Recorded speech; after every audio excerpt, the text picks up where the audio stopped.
Hello. This is my video for Aether Worlds at War, the video game that I am currently creating. I am going over just a few of the many files that I've created. So Aether Worlds at War is an ambitious third-person action strategy RPG, blending the moment-to-moment combat of Diablo 4, the tactical depth of StarCraft and Warcraft, the do a mission and get the rewards from Helldivers, and expansive world building of League of Legends and World of Warcraft. The game is set in an exploded world where around 3 or 4 main factions collide in real time. These factions will be factions that the character can play. There will be more factions than just those 4. The game is built in Unreal Engine and designed to offer both solo and squad-based gameplay in massive living maps. With this $150,000 epic mega grant that I am asking for, our newly forming studio aims to develop a vertical slice showcasing the visual identity and strategic systems of Aether Worlds at War.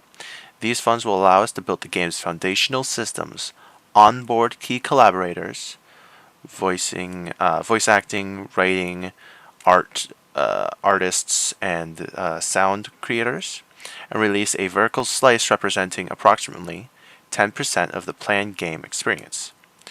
The 10% is a very rough estimate, and I do plan on having more percentage of the game done.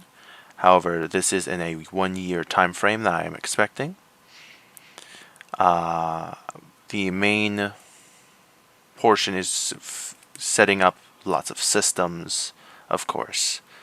Our vision is to create a genre-fusing experience that offers players tactical freedom, rich storytelling, and massive scale, all powered by Unreal Engine's cutting-edge capabilities like large world partitioning and Niagara effects. This proposal demonstrates our roadmap, budget, and technical clarity to bring Aether Worlds at War to life. So, in Aether Worlds at War, I've already set out a game modes roadmap for the player to follow. This will start with the player being on their home base, home planet, whichever one they choose, having a tutorial level from 0 to 5, learning how to do all the home base items and learning all the systems. It's going to be different from when they're on the main planet, but for the tutorial mode, they will have a lot of an easier time not worrying about PvP or learning about other players not being accepting effectively. And this will encourage players to get to learn the game before they are thrown into PvP aspects. From level 5 to 20, they will be deployed to zones to build up and defend bases. This is going to be one of the main aspects, which is going to be from level 5 to 20, 5 to pretty much 59. It will be doing certain missions to do most things. So, deploying to zones to build up and defend bases is going to be a singular mission that they spawn in. They build some walls, get some resources to build said walls, place down some troops, defend it for a certain amount of time. It'll be a ever-evolving system that tracks where the enemy is and where they're fighting, and it will employ the players to go to said bases and defend with more virility. Destroying fobs, like in Ark Survival Evolved. A fob is a forward operation base, and this is where players create effectively a 1x1 box and put a bed in there, and they respawn many times. Sometimes there's a shield, but it's easy for them to spawn in a fob, run at the base, attack it. So one of the missions of early level players will be to just destroy these fobs.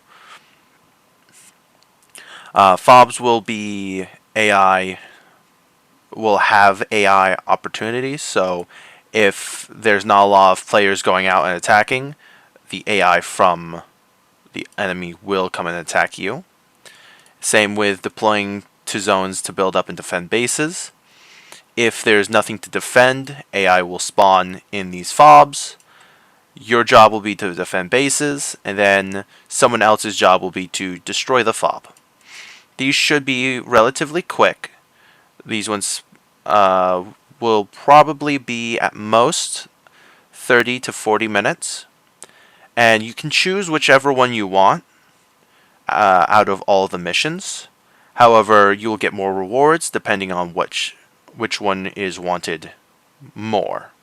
So if there are 100 fobs, but there's 100 people doing the defense and only 2 people destroying the fobs, then the game will, in fact, reward those who do the destroying of the fobs. Gaining materials is specifically for gaining materials for your home planet.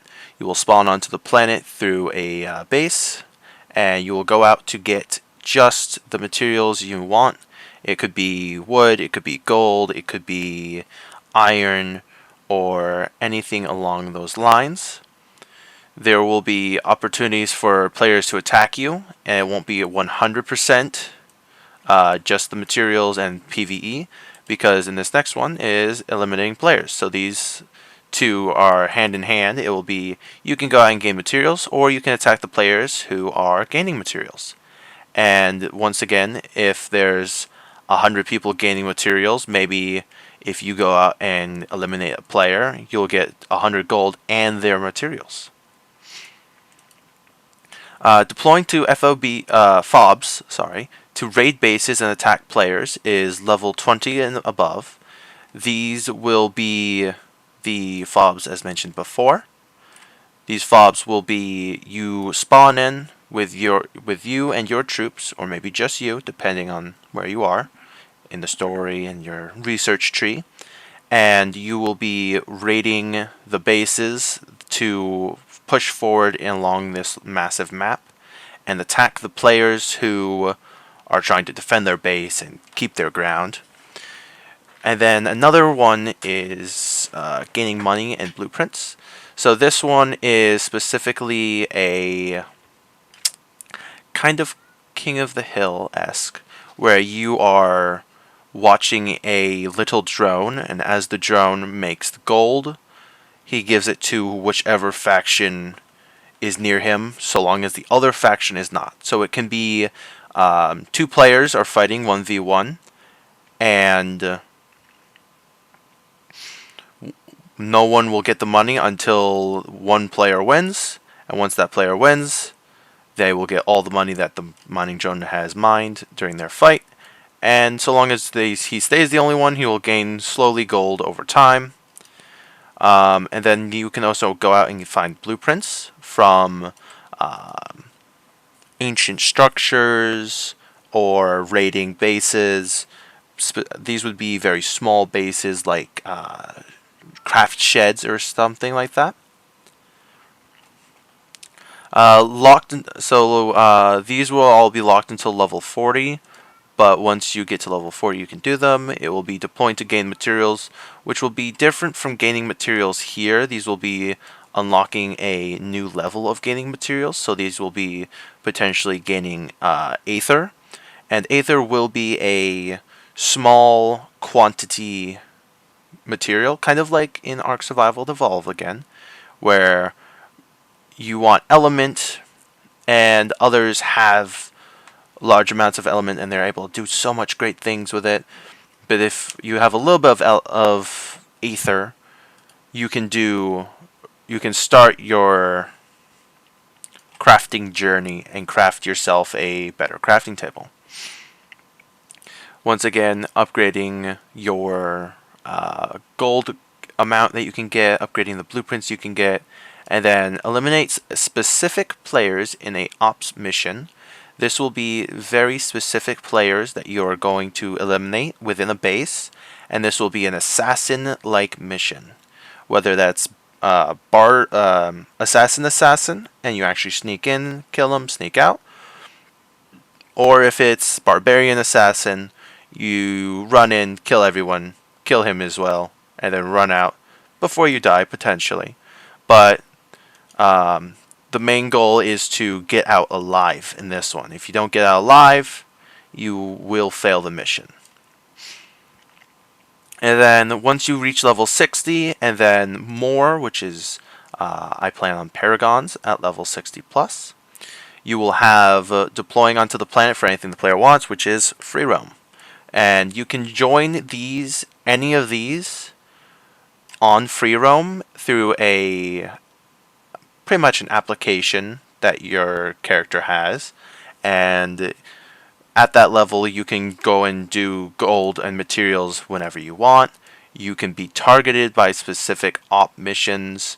You can just join a fob and you can say, I want to spawn here, and you can just start it, and you'll gain XP for the entire time you're on the planet. It'll encourage people to want to go and eliminate you. However, for people who do not want so much PvP, there is a home planet feature, where on your home planet there will be PvE, no PvP, no PvP. You will have healing trading more or less troops. This is level 0 trading. Level 0 for healing trading is locked until level 15. This is for your minion management. You will have to keep track of your minions. You can name them if you want, or you can just keep them as a... You can name them, you can train them, you can make them stronger, or you can trade them away at level 15 for gold and experience for your troops. They're not really minions, they are troops, because minions, yeah. Building house like in Ark/Sims. This will be a potentially, I haven't decided yet, third person or top down house building, and you can rearrange your house. What I have decided on is you can rearrange your house however you like, so long as you have the item. You can place it down, you can place it wherever you want. It can be grid if you want it very centered and precise, or you can have it free range and create conglomerations of houses. Also at level 15 unlocks faction housing and the ARAM-like from League of Legends, which will be a 6v6, 2 tank, 2 support, 2 DPS, and the faction will also unlock at level 15, or potentially level 10, allowing you to stay with your faction for 5 levels, see if you like them. And faction housing unlocks, which allows you to go over to your faction. You can stay in the faction house and you'll respawn there. That's where you'll spawn if you log out, log back in, if you choose to spawn there. The ARAM-like is where you're going to get a whole bunch of your faction coins, and these faction coins are going to be very useful for getting certain materials that are going to really push forward your gameplay in crafting, and it might lock a crafting table behind the faction resource that you get. It won't be a large lock, but it'll have you have to do at least 1 or 2 games to get it. Level 0 to 100 is very vague, but building slash fighting weapons slash armor, which will be your crafting here with building, And then once you get to a strong enough level, you can fight the weapons and armor once you do the Aether crafting. I haven't talked about that just yet. You can also research starting at level 5 and research better upgrades for your troops and for yourself. These can be game changing later down the line, but in the early stages it'll be small changes to help you with certain tasks, like maybe your troops can gather gather materials with you, or maybe they do extra damage to PvE enemies. Small things that will help early game, but then late game can do some good damage. And some technology trees will be locked if you do. So if you do technology tree A and you go up, maybe the middle and the bottom will lock, and you can go down that tree. And then if you backtrack, you can go up the middle one if you like. It will take time and resources, time and materials to go through the technology tree. The development roadmap is next. This is the funding requested, team structure, goal. This is a very rough estimate for all of this. So after getting the funding, the development roadmap should look along the lines of months 1 to 3, core setup and prototyping, which will establish a technical foundation, let me onboard my team, and develop early systems for a vertical slice. I already have a good bunch of my vertical systems in place. However, there will be a need for a lot more early systems. It will allow me to purchase and configure development hardware and tools, such as computer parts for myself or teammates, and terrain plugins for Unreal Engine to allow me to have a better looking terrain. It will let me hire more developers and begin full-time collaboration. Begin large terrain sculpting and zone blockouts using Unreal's world partition, so we do not have to load the entire map at once. Develop basic player attacks targeting combat input systems. So I already have basic player attacks. The targeting system needs work, and the combat input systems needs to be improved on for console players. I need to implement first pass AI for enemies and squad units. Specifically, the AI is not too smart, however it is a very basic setup right now. The squad units also needs to be implemented for controlling multiple troops at once. I need to also in that 1 to 3 months we'll start prototyping key mechanics such as squad control, faction selection, and basic RTS style map control, which will allow top view or controlling from the character.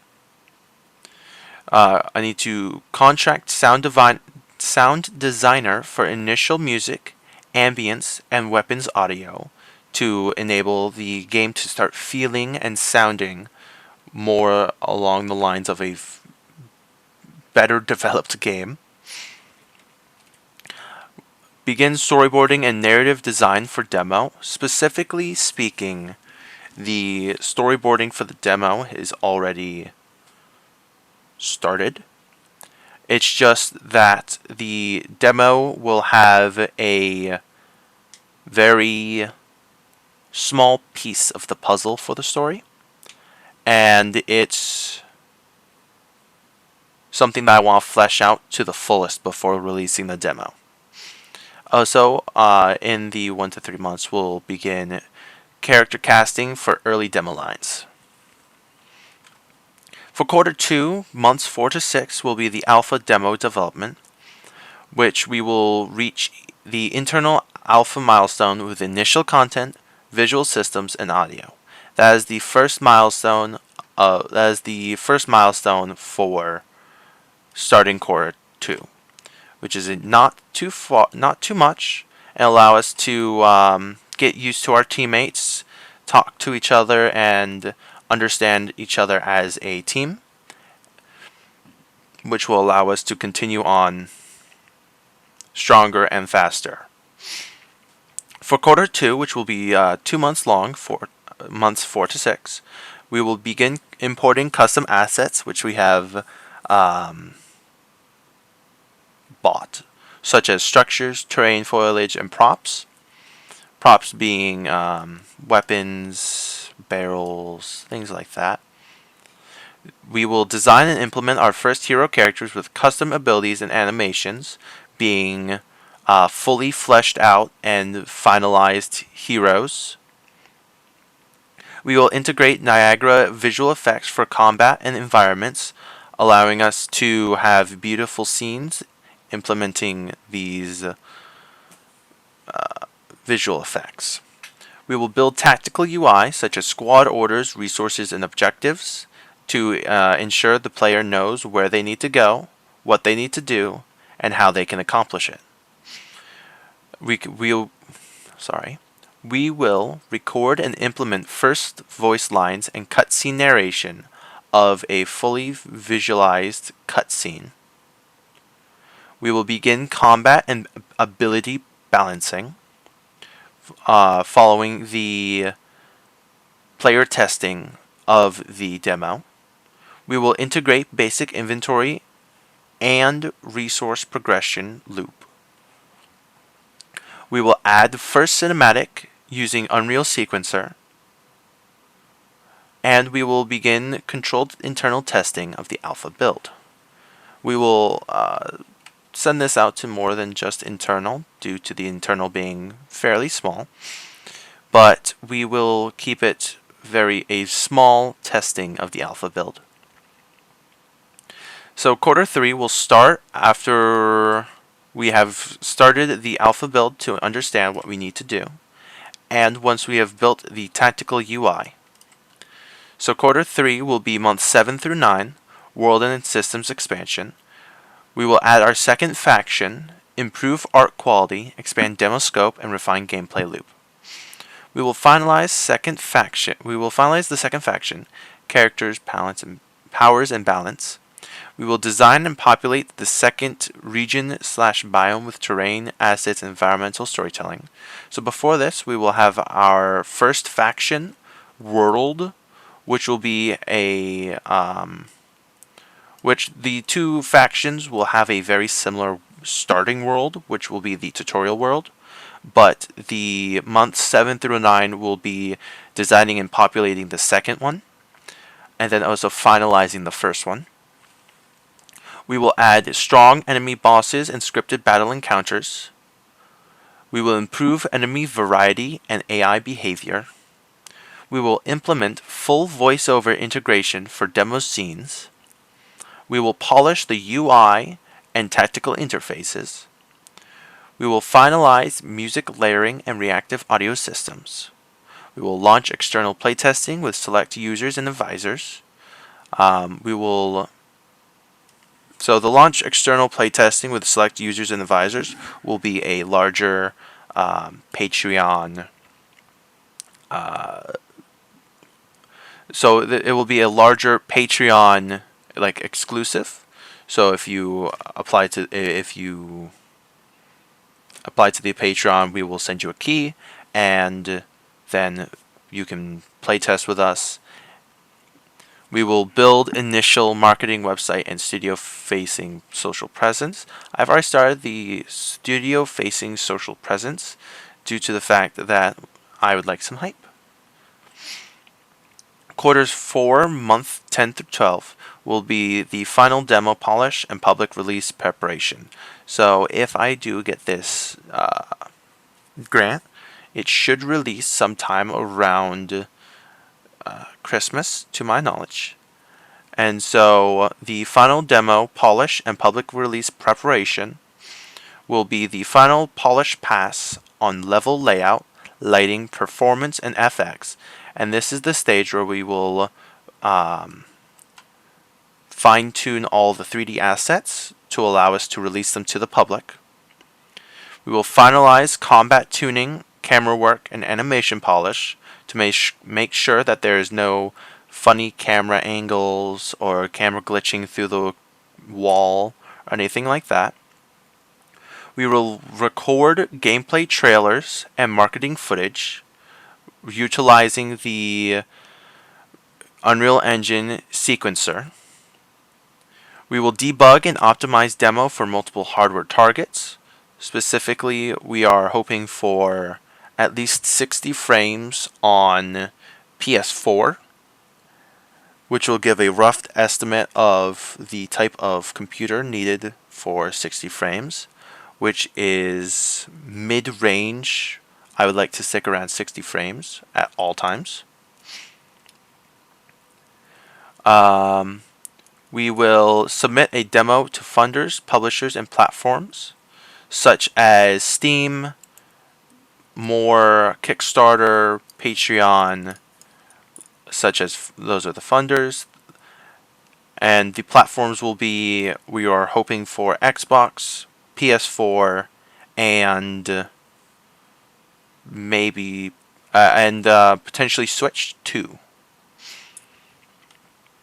We will package vertical slices for public download and closed review. Closed review will be a smaller time frame but earlier, and then public download will be a much later time frame, so they can see the game, enjoy the game as well. But the closed review will be for like streamers and other public influencers. We will also prepare pitch deck, studio bio, development roadmap for next phase. We will begin light pre-production for next chapter development. And we will get our end of year milestones, which will be a complete by the end of next year, end of 2026. We plan on having a complete polished vertical slice / demo, which will have 1 to 2 factions, the large map area, at least one boss fight, and the cinematic intro. We will have full audio and voice integration for demo content. We will have modular art assets for rapid environment expansion. We will have fully playable prototype showcasing unique blend of action, tactics, and world building. We will have our public-facing marketing kit, trailer, website, and brand. And we will have our development foundation ready for full game production and or external partnership. Aether Worlds at War is planning on having a fully funded development sequence because it's hard to develop a game when you are working a full-time job and can only spend so much time on it. It doesn't get the love it deserves.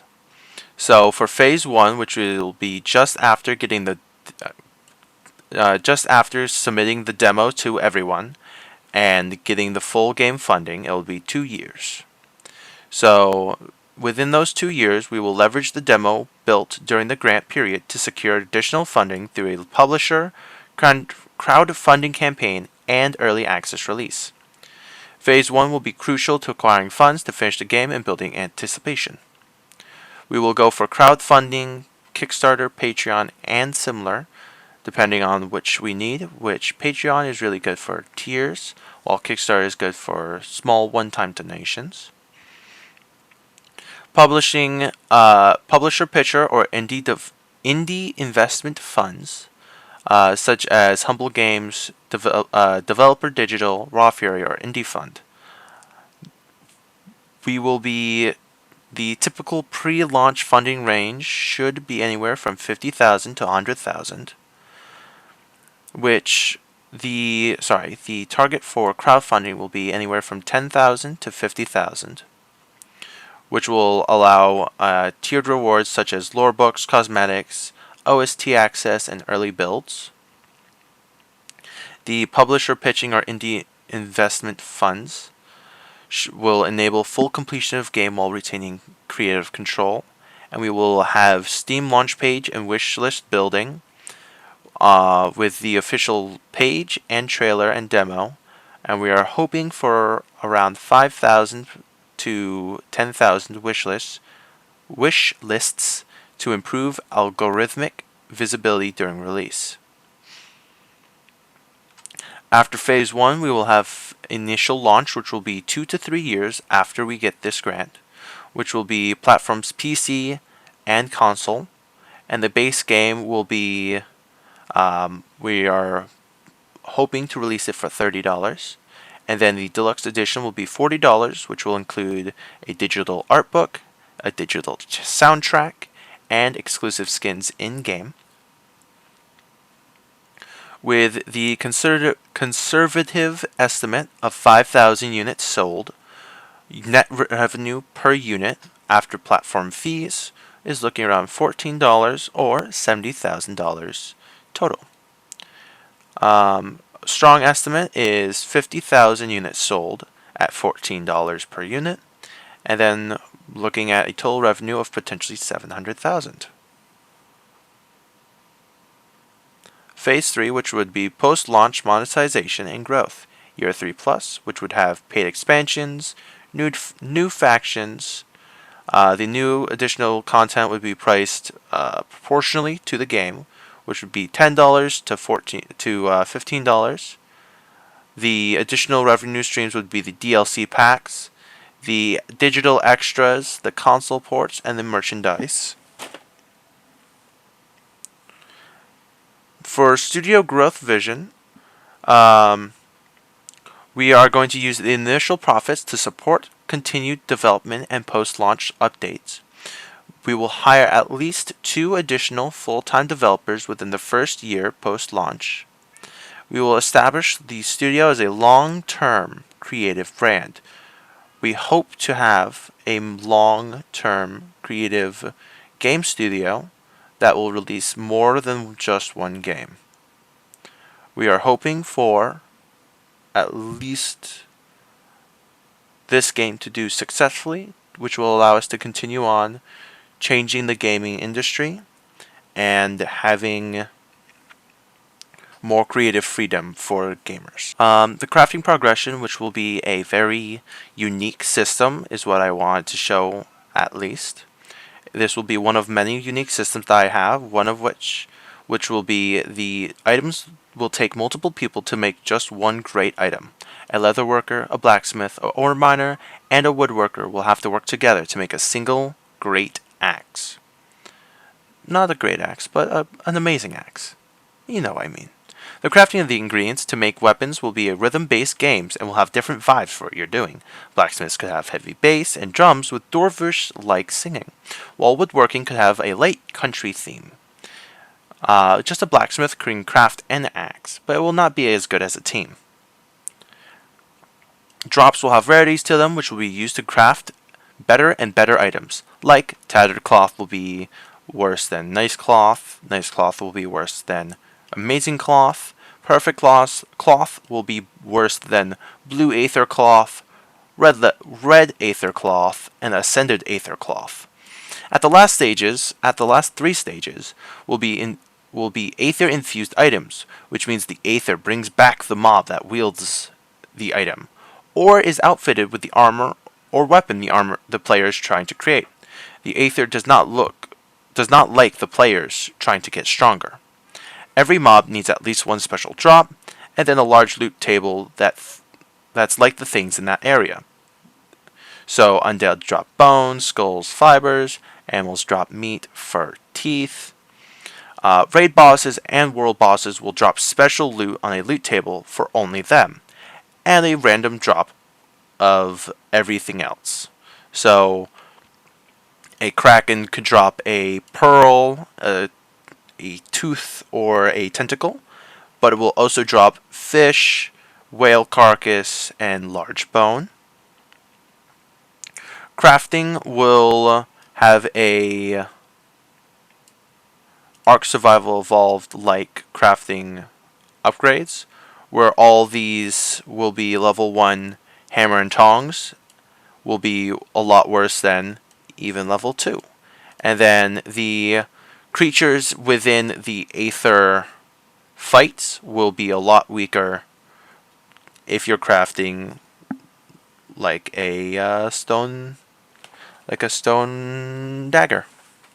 The everything here is not what I'd like so far, but it gives a rough estimate for you. It shows that I have set up my own animations. These are custom animations that I have handmade. They were made within probably just a few minutes, honestly. I have my AI running along. They spawn from over there. I have this character which has abilities. That is a large AoE attack. I can swap forms, and now I have a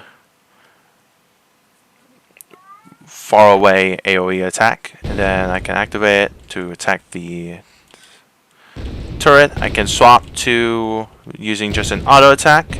And then I can swap to my other mode, which will be a sword in my hand, and I will be able to attack. I can swap back in just a second, swap back, and then my characters will have ultimate abilities. I do have an inventory system, and this inventory system does work. I just have to run all the way back to spawn, which is where the characters can spawn. The spawning does work, and I didn't add the shop. But this will enable me to have a very robust system in the future. Something I want to show off is I do have my planets out there. This will be on the main planet, with one planet being off in the distance there, and the other there. One will be for the Aether's, and one will be for the Pentanulls. And all these animations are custom made. All the attack systems are custom made. The horrible left side can be toggled on and off. And it will, as of right now, the health works and the movement speed works. Everything else is just a little bit far away, but it will be easy to integrate all of that into a system that works properly and fully. So this will be Aether Worlds at War very soon. As of right now, it is just a concept using Unreal Engine as the backbone. So thank you so much for watching, and I hope you enjoy what you see and what you hear, and I hope you have a great day and stay safe. Thank you so much.